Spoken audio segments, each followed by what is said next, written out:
আসসালামু আলাইকুম প্রিয় দেশবাসী। গত ত্রয়োদশ জাতীয় সংসদ নির্বাচনের পর থেকে রাজনৈতিক অঙ্গনে বিভিন্ন আলোচনা সমালোচনা চলছে। জামায়াত এবং ইসলামী আন্দোলন বাংলাদেশকে নিয়ে অনেকে ইসলামী আন্দোলন বাংলাদেশ জামায়াত 12 দলীয় সমঝোতা থেকে বেরিয়ে গেছেন, এজন্য পীর সাহেব চরমনাইকে অবহেলা, অবজ্ঞা, তুচ্ছ তাচ্ছিল্য, গালিগালাজ, বিভিন্ন কুরুচিপূর্ণ মন্তব্য করেন, যেগুলো করা আদৌ উচিত নয়। কারণ পীর সাহেব চরমনাই ইসলাম, দেশ ও মানবতার কল্যাণের জন্য ইসলামের পক্ষে একটি বাক্স ঘোষণা করেছিলেন। ইসলামের পক্ষে একটি বাক্সই ছিল। 11 দল তারা ইসলামের পক্ষে ছিল না, কারণ সুপরিকল্পিতভাবে ইসলামী আন্দোলন বাংলাদেশকে রাজনৈতিকভাবে নিঃশেষ করে দেওয়ার প্ল্যানে জামায়াত সাকসেস হয়েছে। জামায়াতের সুপরিকল্পিত প্ল্যান থেকে ইসলামী আন্দোলন বাংলাদেশ বেরিয়ে আসতে সক্ষম হয়েছে। লাভ এদেশের কে বোঝে না? ছোট শিশু, বাচ্চা, পাগল তারাও লাভ বোঝে। ইসলামী আন্দোলন বাংলাদেশ যদি এই সমঝোতার সাথে থাকতো তাহলে উভয় পক্ষই লাভবান হইত। জামায়াত যেই 53টি আসনে অল্প ভোটে হেরেছে, এই 53টি আসন তারা জিতে আসতে পারত। ইসলামী আন্দোলন বাংলাদেশ 33টি আসনে জামায়াতের চাইতে ভোট বেশি পেয়েছে। এই 33টি আসনেও ইসলামী আন্দোলন বাংলাদেশ জয়লাভ করত। তখন বিএনপি কিন্তু এতগুলো আসন পেত না, এবং জামায়াত এবং ইসলামী আন্দোলন বাংলাদেশ যদি একত্রভাবে নির্বাচন করত তাহলে একটা মহা বিপ্লব ঘটতো। এটা আমরা বুঝি, সবাই বোঝে। কিন্তু সমস্যাটা হয়েছে, সব কিছু গুছিয়ে আনার পরে জামায়াত বলছে আমরা শরিয়া আইন বাস্তবায়ন করব না, আমরা প্রচলিত নিয়মে দেশ পরিচালনা করব। সমস্যা আরো অনেক আছে, কিন্তু এটিও একটি বড় সমস্যা। কারণ ইসলামী আন্দোলন বাংলাদেশের তারা নীতি এবং আদর্শ হচ্ছে তারা এদেশে শরিয়া আইন কায়েম করবে, আল্লাহ রসুলের বিধান চালু করবে। তারা ক্ষমতাকে প্রাধান্য দেন নাই, তারা ইসলামকে প্রাধান্য দিয়েছেন। ক্ষমতার লোভ লালসা তারা দূর করে দিয়ে ইসলামের মর্যাদা ক্ষুণ্ণ রেখেছেন। কিন্তু বাংলাদেশের 92% মানুষ এই দেশে শরিয়া আইন চালু হোক, ইসলামের রীতিনীতি অনুযায়ী রাষ্ট্র পরিচালনা হোক, এটা তারা চায় না।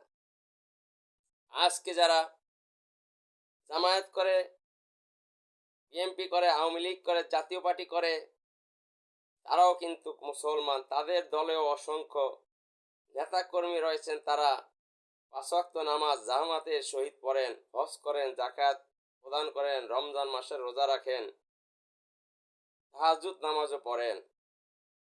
লক্ষ লক্ষ মুসলমান রয়েছে তাদের ভিতরে, কিন্তু তারা ইসলামকে রাষ্ট্রীয় ক্ষমতায় দেখতে চান না।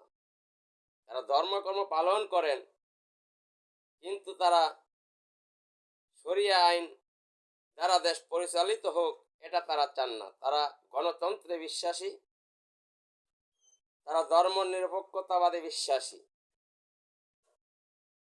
যে সমস্ত মুসলমানের আওয়ামী লীগ বিএনপি করে, যারা ধর্ম নিরপেক্ষতায় বিশ্বাসী, গণতন্ত্রে বিশ্বাসী, তারা পরিপূর্ণ মুসলমান নয়।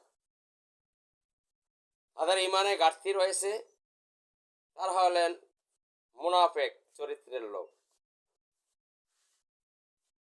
এখন পীর সাহেব চরমনাই তিনি তাসাউফের রাজনীতি করেন। তিনি চান এদেশে ইসলামকে প্রতিষ্ঠিত করতে। তিনি নামাজ, রোজা, হজ, যাকাত যেরকম ফরজ, তিনি ইসলামী রাজনীতি করাও ফরজ, এটা মনে করেই তিনি ইবাদত মনে করেই তিনি এদেশে রাজনীতি করেন। কিন্তু এদেশের মানুষ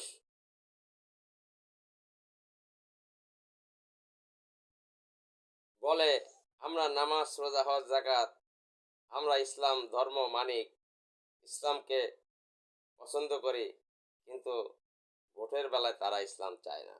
সমস্যাটা হয়েছে এখানে। আজকে যদি পীর সাহেব চরমনাই বিএনপির সাথে অথবা জামাতের সাথে থাকতেন, তাহলে কিন্তু তারা অনেকগুলো আসন পেতেন এবং মানুষ এই দেশের খুশি হইত। কারণ এই দেশের মানুষ ভালো লোক চেনে না। এদেশের মানুষ বারবার সেই দুর্নীতিবাজদেরকেই ভোট দিয়ে ক্ষমতায় আনে। কারণ মানুষ মনে করে ইসলাম যদি ক্ষমতায় যায় তাহলে তাদের সমস্যা হবে। মানুষের ভিতরে একটা ভুল ধারণা, এবং পশ্চিমা শক্তি, ভারতের আধিপত্য এবং দেশের ভিতরে প্রশাসনের ভিতরে যে সমস্ত মেকানিজম হয়, তারা চায় না এদেশের কোনো আলেম, কোনো ইসলামিক দলের উত্থান হোক। কারণ ইসলামিক দলের উত্থান হলে তারা চুরি করতে পারবে না, ডাকাতি করতে পারবে না, ব্যাংকের টাকা লুট করতে পারবে না, ঘুষ খেতে পারবে না, দুর্নীতি করতে পারবে না। এর জন্য তারা ইসলামিক শক্তি যেন উত্থান না হয়, কোনো হক্কানি আলেম যেন সংসদে যেতে না পারেন, সেটাকে তারা পরিকল্পিতভাবে ঠেকানোর চেষ্টা করেন। তার একটি নমুনা, জমিয়তের 4 জন আলেমকে বিএনপি থেকে নমিনেশন দেওয়া হয়েছে, তারা কিন্তু একজনও জিতে আসতে পারেন নাই। এটা একটা মহা পরিকল্পনা। মুফতি ফয়জুল করিম, মামুনুল হক, তাদেরকে পরিকল্পিতভাবে হারানো হয়েছে। কারণ তারাই দেশের একটা আইডল। তারা যেন সংসদে যেতে না পারেন, কথা বলতে না পারেন, সেই ব্যবস্থা করেছে রাষ্ট্রীয় ষড়যন্ত্র। রাষ্ট্রীয় ষড়যন্ত্রের শিকার মামুনুল হক, মুফতি ফয়জুল করিম, জুনায়েদ আল হাবিব, কাসিমি সাহেব সহ আরো অন্যান্যরা। এই নির্বাচন থেকেও যদি এই আলেমদের শিক্ষা না হয়, আমার মনে হয় কিয়ামত পর্যন্ত আর শিক্ষা হবে না। 1971 সালের পর থেকে এই 2026 সাল একটা সুযোগ এসেছিল ইসলামিক শক্তি একত্র হয়ে ইসলামকে রাষ্ট্রীয় ক্ষমতা নেওয়ার। কিন্তু বহির্বিশ্বের ষড়যন্ত্র, দেশীয় ষড়যন্ত্রের কাছে তারা পরাজিত হয়েছে, ওই গণতন্ত্রকামীরা সফল হয়েছে। ইসলামী আন্দোলন বাংলাদেশের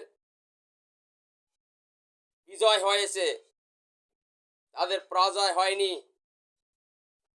কারণ ইসলামী আন্দোলন বাংলাদেশ তারা নীতি এবং আদর্শের উপর অটল রয়েছে।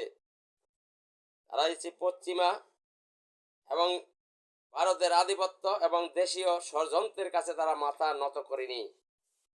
তারা যদি মাথা নত করত তাহলে কিন্তু তারা অনেকগুলো আসন পেত। কারণ ইসলামী আন্দোলন বাংলাদেশ তাদের সতীত্ব বজায় রেখেছে। এদেশের সব মানুষই যদি সেকুলারপন্থী হয়, গণতন্ত্রকামী হয়, তাহলে মানুষ আসল খুঁজে পাবে কিভাবে? নকলের ভিড়ে সব যদি হারিয়ে যায়, এদেশের ইমানদার তৌহিদি জনতা যারা দেশে ইসলাম চায়, যারা শরিয়া আইন চায়, যারা নীতি আদর্শের রাজনীতি চায়, যারা হযরত মুহাম্মদ সাল্লাল্লাহু আলাইহি ওয়াসাল্লামের আদর্শ বাস্তবায়ন করতে চায়, কোরআন সুন্নাহর আদর্শ বাস্তবায়ন করতে চায়, তখন তারা কোথায় যাবে? তিল তিল তিল করে জমতে জমতে একদিন বিশাল আকার ধারণ করবে ইনশাআল্লাহ। আর পীর সাহেব চরমনাই তিনি তো বলেছেন, কিয়ামত পর্যন্ত যদি আমি একটি আসনও না পাই, আমি কিন্তু কারো কাছে মাথা নত করব না, আমি নীতি এবং আদর্শের বাহিরে যাব না। ইসলামী আন্দোলন বাংলাদেশ নীতি এবং আদর্শের উপরে অটল রয়েছে এবং থাকবে। এদেশের জনগণ ভোট দেখ বা না দেখ, জনগণের সাথে ফয়সালা হবে। এই জনগণকে যিনি সৃষ্টি করে দুনিয়াতে পাঠিয়েছেন, সেই মহান রব্বুল আলামিনের সাথে আমরা আমাদের কাজ চালিয়ে যাব, দাওয়াতের কাজ আমরা করেই যাব।